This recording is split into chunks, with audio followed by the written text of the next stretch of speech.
Hello everyone, welcome to our YouTube platform. एक बार फिर से स्वागत है आप सभी लोगों का 5 मिनट मस्ट नो सीरीज में।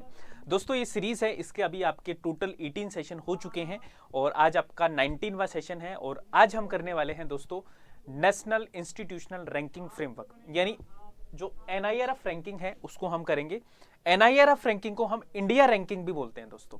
तो आज हम करने वाले हैं इंडिया रैंकिंग 2022 को, जो कि लेटेस्ट वाली है आपकी। पिछले साल आपकी ये जारी हुई थी और इस बार के एग्जाम के लिए मोस्ट इंपोर्टेंट टॉपिक है। ये रैंकिंग वाले टॉपिक्स हैं, ये आपके हमेशा के लिए इंपोर्टेंट होते हैं, तो इस बार यहाँ से क्वेश्चन आने के बहुत ज़्यादा चांसेस हैं दोस्तों। शुरू करते हैं। शुरू करने से पहले एक बार आप सब लोग इस सेशन को शेयर कर दीजिए, जिससे कि बाकी स्टूडेंट भी हमसे जुड़ पाए। ठीक है, चलिए तो शुरू करते हैं सेशन को। और दो तीन चीजें मैं आपको बता देना चाहता हूं। अगर आप टेस्ट सीरीज ज्वाइन करना चाहते हैं, पेपर 1 प्लस पेपर 2 दोनों की टेस्ट सीरीज आपके लिए आ चुकी है गाइस। ठीक है, पेपर 2 मैं आपको हिस्ट्री पढ़ाता हूं, तो जो भी हिस्ट्री के स्टूडेंट है वो आप मेरा कोर्स भी ज्वाइन कर सकते हैं, जिसमें कंप्लीट आपको सिलेबस है वो करवाया जा रहा है। पेपर 1 प्लस पेपर 2 दोनों का सिलेबस आपको क्रैश कोर्स में करवाया जा रहा है, तो आप क्रैश कोर्स भी ज्वाइन कर सकते हैं, टेस्ट सीरीज भी ज्वाइन कर सकते हैं अपने आने वाले एग्जाम की प्रिपरेशन के लिए। ठीक है, जिसका पेपर 2 हिस्ट्री है वो आप मेरा कोर्स है उसको ज्वाइन कर सकते हैं गाइस। कोई भी डाउट हो, ये हमारी सपोर्ट टीम के नंबर हैं, इनसे आप बात कर सकते हैं, कॉल कर सकते हैं। चलो शुरू करते हैं। नेशनल इंस्टीट्यूशनल रैंकिंग फ्रेमवर्क, ठीक है, जिसको हम इंडिया रैंकिंग के नाम से भी जानते हैं गाइस। ठीक है, इंडिया रैंकिंग।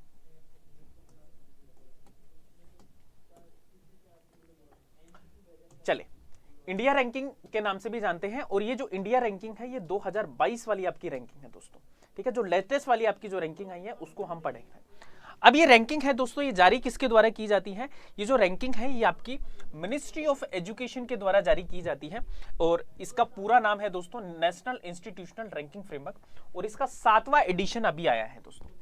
ठीक है, इसका 7वां एडिशन आया है और इसकी शुरुआत जो होती है, लॉन्च होती है दोस्तों 2015 में इसकी शुरुआत हो गई थी इस रैंकिंग की। तो बात करें दोस्तों, जो लॉन्च हुआ था ये आपका सितंबर 2015 में ये स्कीम है, ये आपकी क्या हुई थी, शुरू हुई थी। बेसिकली शुरुआत आपकी कब हुई थी? 2015 में। और इसका 7वां संस्करण है जो अभी हम पढ़ रहे हैं, 7वां संस्करण है जिसको अभी हम पढ़ रहे हैं दोस्तों। अब एक चीज आपको याद रखनी है कि जैसे वर्ल्ड लेवल पे तो आपने देखा होगा, जैसे आपकी QS वर्ल्ड रैंकिंग आती है ना, वर्ल्ड रैंकिंग आती है जिसको हमने कल की क्लास में किया भी था। एक आपकी एशिया रैंकिंग आती है ना, एशिया रैंकिंग आती है, शंघाई रैंकिंग आती है। ऐसे ही नेशनल लेवल पे आपका ये पहला एफर्ट है जो गवर्नमेंट के द्वारा किया गया है दोस्तों। ठीक है, तो प्लीज इसको याद रखना। एक चीज और याद रखनी है कि 2018 से पहले ये जो रैंकिंग थी ना, ये सारे इंस्टीट्यूशन के लिए कंपलसरी नहीं थी, लेकिन 2018 के बाद में NIRF को क्या है, कंपलसरी कर दिया गया है कि यानी कि इस रैंकिंग में सबको पार्टिसिपेट करना ही पड़ेगा। तो ये चीज आपको पता हो। इसके अलावा दोस्तों इसके कुछ पैरामीटर्स हैं, 5 मापदंड है जिनके आधार पर ये रैंकिंग निकलती है। ठीक है, कौन सा है? Teaching, learning and resources, TLR जिसको बोलते हैं। एक research and professional practice, RP जिसको बोलते हैं। एक आपका ग्रेजुएशन आउटकम, GO। एक आउटरीच एंड इंक्लूसिविटी, OI। एक पीयर परसेप्शन। तो ये आपके क्या है, 5 क्या है, कारक है, 5 फैक्टर है जिनके आधार पर ये आपकी रैंकिंग है जो निकाली जाती है। NIRF रैंकिंग है जो आपकी निकाली जाती है। अब हम बात करते हैं दोस्तों कि कितनी कैटेगरीज में ये रैंकिंग निकलती है। तो टोटल दोस्तों 11 कैटेगरीज है ना, 11 कैटेगरीज हैं जिनमें ये रैंकिंग निकलती है। अब सवाल आता है कि सर ये 11 कैटेगरीज कौन कौन सी हैं जहां पे ये रैंकिंग निकाली जाती है? तो आप देखेंगे गाइस, तो ये 11 कैटेगरीज है ना। आपको क्वेश्चन भी ऐसा ही पूछा जाता है कि जैसे ओवरऑल रैंकिंग से कौन सी यूनिवर्सिटी है जो टॉप पे है, दूसरा नंबर यूनिवर्सिटी में कौन सी रैंकिंग यूनिवर्सिटी है जो टॉप पे है। तो पहला ओवरऑल रैंकिंग, दूसरा है यूनिवर्सिटी, तीसरा है कॉलेज, चौथा है रिसर्च में कौन सा यूनिवर्सिटी टॉप पे है, पांचवा है इंजीनियरिंग, छठा है मैनेजमेंट, सातवां है दोस्तों फार्मेसी, आठवां है मेडिकल, नौवां है डेंटल, 10वां है आपका लॉ और 11वां है आपका आर्किटेक्चर। ठीक है, जिसमें आपका डेंटल है, आर्किटेक्चर है, ये अभी ऐड किए गए, पहले ये ऐड नहीं होते थे दोस्तों, है ना। तो पहले आपकी 9 कैटेगरी होती थी, फिर 10 की, और अभी लास्ट ईयर इसकी 11 कैटेगरीज में ये रैंकिंग आपकी निकली है। अब 1 बाय 1 हम इन सारी कैटेगरीज को देखते हैं कि जैसे यूनिवर्सिटी में कौन टॉप पे है, ये सारा एक बार देखते हैं। सो यहां पे आप देखोगे तो टोटल 2022 में गाइस 60,000 इंस्टीट्यूशन है, 60,000 संस्थान है, 7,000 संस्थान है जिन्होंने इसमें क्या लिया है, भाग लिया। क्या लिया, भाग लिया। तो ये चीज आपको याद रखना है, 7,000 संस्थान है जिन्होंने इसमें क्या किया, पार्टिसिपेशन किया। अब आप देखेंगे तो दोस्तों ये 11 आपकी कैटेगरीज हैं, 11 कैटेगरीज हैं टोटल। तो पहली कैटेगरी कौन सी है आपकी, जैसे ओवरऑल में, तो ओवरऑल में टॉप पे कौन है दोस्तों, ओवरऑल में आपका टॉप पे है आईआईटी मद्रास, दूसरे नंबर पे है आईआईसी बेंगलोर और तीसरे नंबर पे है आईआईटी बॉम्बे। तो ये सवाल आपके आ सकता है, पहले नंबर पे आपका आईआईटी मद्रास, दूसरे पे आईआईसी बेंगलोर और तीसरे पे आईआईटी बॉम्बे। ये टॉप 3 है ओवरऑल कैटेगरी में। उसके बाद बात करते हैं दूसरी कैटेगरी दोस्तों, यूनिवर्सिटी कैटेगरी में आईआईसी बेंगलोर फर्स्ट पे है, ठीक है, तो प्लीज इसको याद रखना। यूनिवर्सिटी कैटेगरी में सबसे टॉप पे है आईआईसी बेंगलोर। तीसरे नंबर पे कॉलेज की बात करूं तो दोस्तों मिरांडा हाउस, जो डीयू का कॉलेज है, लगातार 6 साल से इसकी क्या है, फर्स्ट पोजीशन है मिरांडा हाउस की। तो ये काफी ज्यादा इंपॉर्टेंट है। उसके बाद में मैं बात करूं रिसर्च इंस्टीट्यूशन में, ठीक है, ये कौन सी कैटेगरी है हमारी, ये आपकी 4th कैटेगरी है दोस्तों, रिसर्च कैटेगरी। अनुसंधान में दोस्तों आईआईसी बेंगलोर है, ये आपका क्या है, फर्स्ट पे है।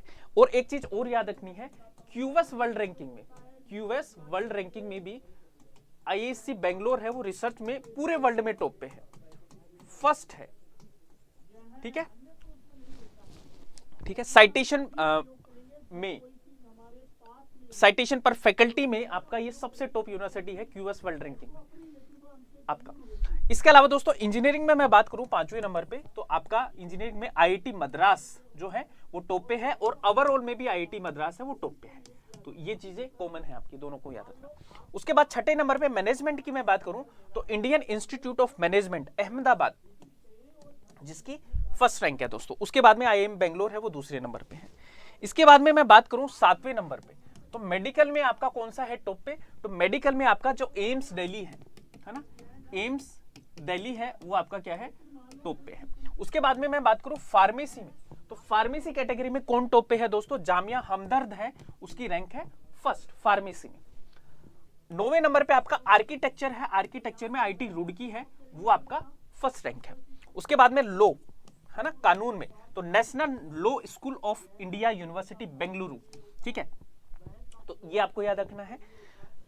11वें नंबर पे आपका डेंटल में है Shweta institute of medical and technical science Chennai, जिसकी फर्स्ट रैंक है दोस्तों।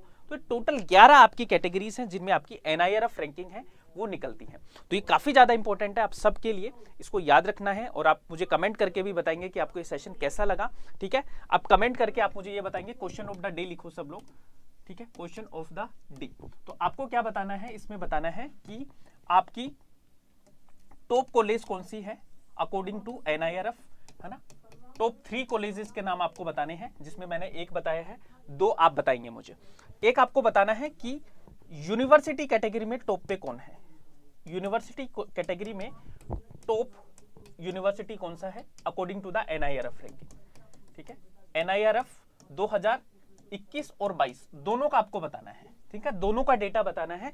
21 में और 22 में टॉप कॉलेज 3 में कौन है, और यूनिवर्सिटी कैटेगरी में टॉप यूनिवर्सिटी कौन सी है, तो ये आपको बताना है। बाकी आज के लिए इतना ही करेंगे। आप प्लेलिस्ट में जाके गाइस आप ये पिछली आपकी मस्ट नो सीरीज हुई है, जो आपके 18 सेशन हो चुके हैं, उनको भी आप देखिएगा। इसके अलावा higher education, people development, environment, इनके भी सेशन आप देख सकते हैं, ठीक है जी। Thank you so much everyone, hope you like the session ना। फिर मिलेंगे नेक्स्ट सेशन में, और आज के लिए इतना ही है। तब तक के लिए कीप स्माइलिंग एंड कीप